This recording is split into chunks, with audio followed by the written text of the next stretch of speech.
Peace, what's up everybody? This is your boy Jay Everyday, and today the topic I'm going to discuss is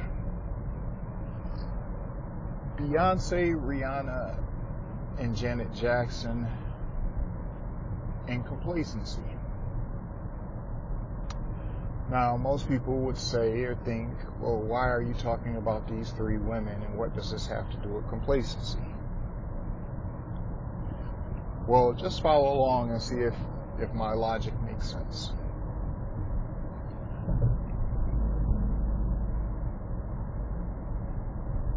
Recently, just in the last couple of days or so, Beyonce and Jay-Z released an album to go along with their tour. This comes on the heel of Beyonce's Lemonade album and Jay-Z's 444 album. So basically in the last 2 years, they've released 3 albums and have done 3 world tours.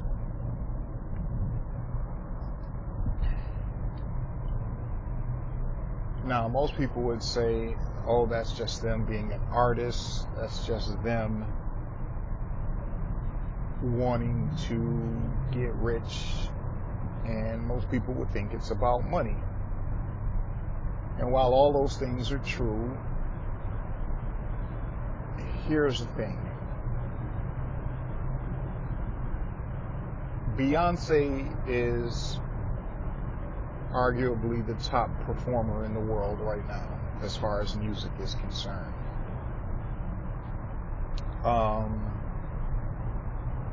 Her audience is different than Adele's. Adele probably could do as many shows as Beyonce, but she doesn't. We have, let's see, Katy Perry and Lady Gaga and Miley Cyrus and Taylor Swift out there also, but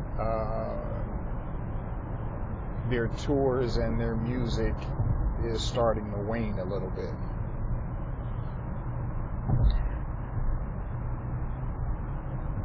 When you're at the top of the mountain, there's always somebody coming to knock you off of that mountain. In Beyonce's case, it's Rihanna.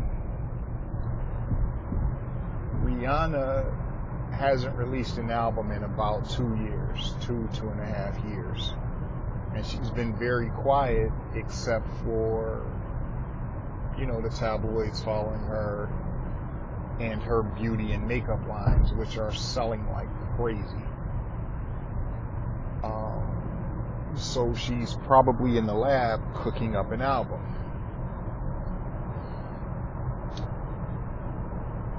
This is why I'm talking about complacency.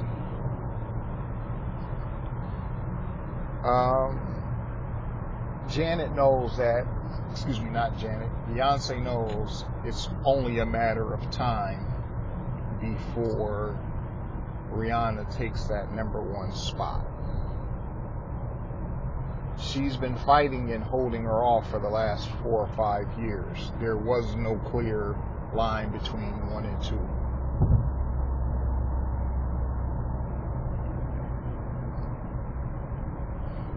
However, Rihanna released a little song called Lemon. With Rihanna releasing this song Lemon, where she was rapping, I don't think it necessarily scared Beyonce, but it showed her that, okay, this chick ain't playing around. She's coming for me.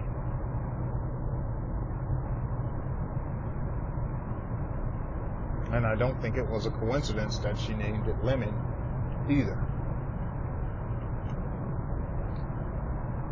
So what does Beyonce do? Instead of being complacent and resting on her laurels and off her hit smash album Lemonade,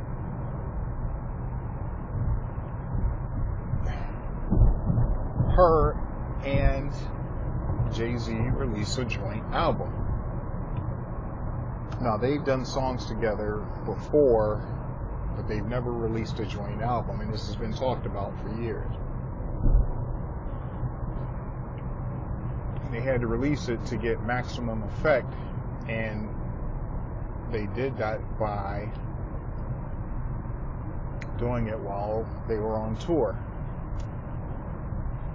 And also Beyonce, doing ass shots in the thong, that creates a buzz too. So now, you may ask, what does Janet Jackson have to do with this conversation? I'm going to get to that.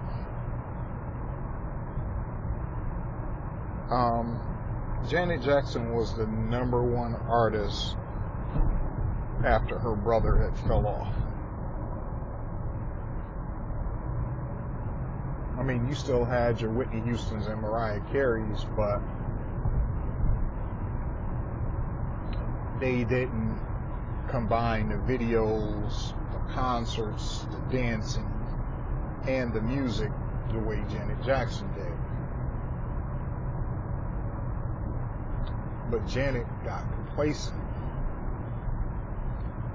Janet became a world traveler, and in my personal opinion, I think it dulled her ear for what was sharp.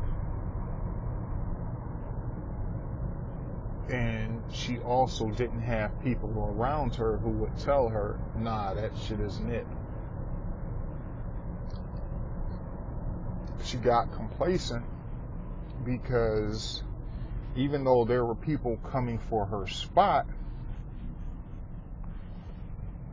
there wasn't anybody really challenging her for that number one position.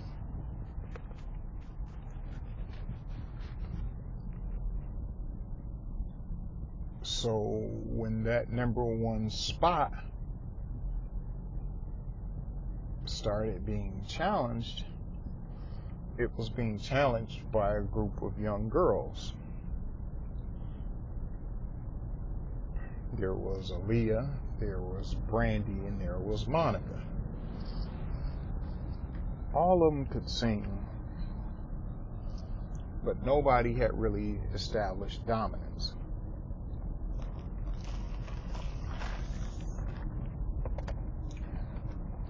So what happened was, one of them had to break through. And that just happened to be Rihanna. I mean, not Rihanna, excuse me.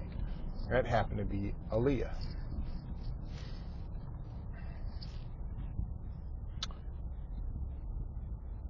What Aaliyah did was, I'm going to do the videos. I'm going to make sure the music is right, and I'll make sure the dancing is hot. And the music has to be hitting. She was able to accomplish this goal, and she knocked Janet off her throne. I mean, Janet was still Janet. She's always going to be an icon or whatever. But that complacency, along with that not having your ear tuned to what was hot musically, it allowed somebody to come for you. And that's what happened. Aaliyah's reign on top was cut short due to the tragic plane accident she was in that took her life.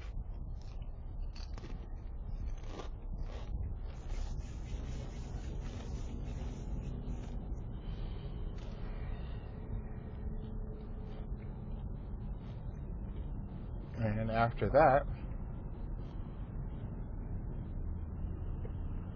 the spot was wide open for a while. And there wasn't a clear number one at the time. You had other singers and, other R&B singers and people come in and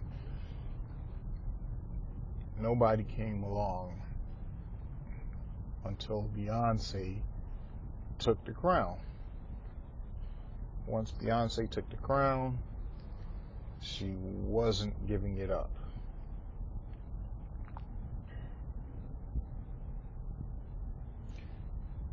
This is what I'm talking about when it comes to terms of complacency. It's not enough to be on top. You have to remain on top and remain fresh. Nobody buys something that's stale. Unfortunately, with music, that's what happens. People tend to get stale, they get rich, and they get complacent.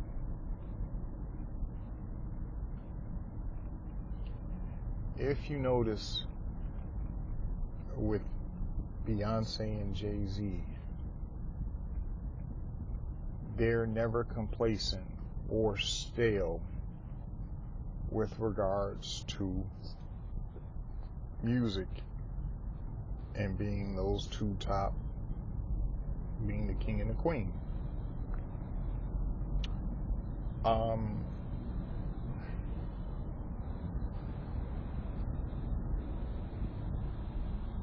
Jay-Z is pretty much resigned to being an elder statesman now, and his music doesn't resonate the way it once did. I think he recognizes that, and I think he's fine with it. I also believe that he is 47 or 48, maybe I think he's 48 years old. So he knows that, okay, you can't be 48 and be the top person in hip hop. But Beyonce is a full 12 years younger than him, and she's not ready to relinquish or abdicate the throne. So you will not see complacency set in until the music isn't hitting anymore. The reason why I say this whole thing about complacency is because you can listen to the aggressiveness in her music, the aggressiveness with her dancing, the quality of her videos and her albums as a whole. Everything Beyonce does is done with, and when I say aggression, I don't mean aggression in a bad way, I mean aggression with purpose. There's a difference. Aggression with anger and aggression with purpose.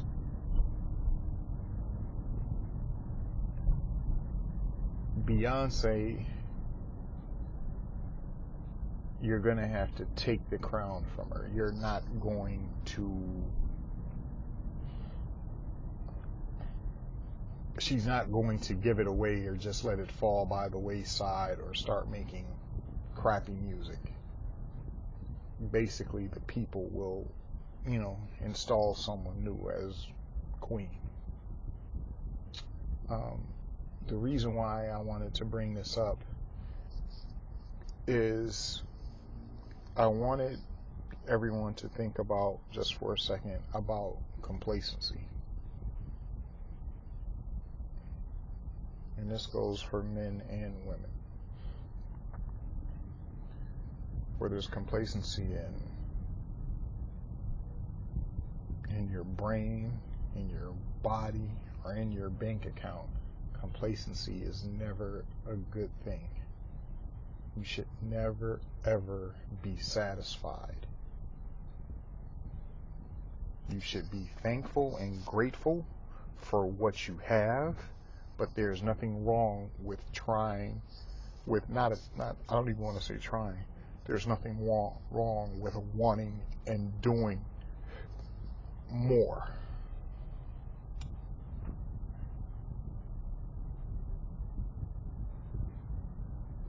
There's nothing wrong with wanting to be on top or to be the best version of yourself that you can be. So when I talk about these music superstars, what I'm trying to do is create an example to show you of how complacency gets the best of us, and those that refuse to allow complacency to be anywhere around them.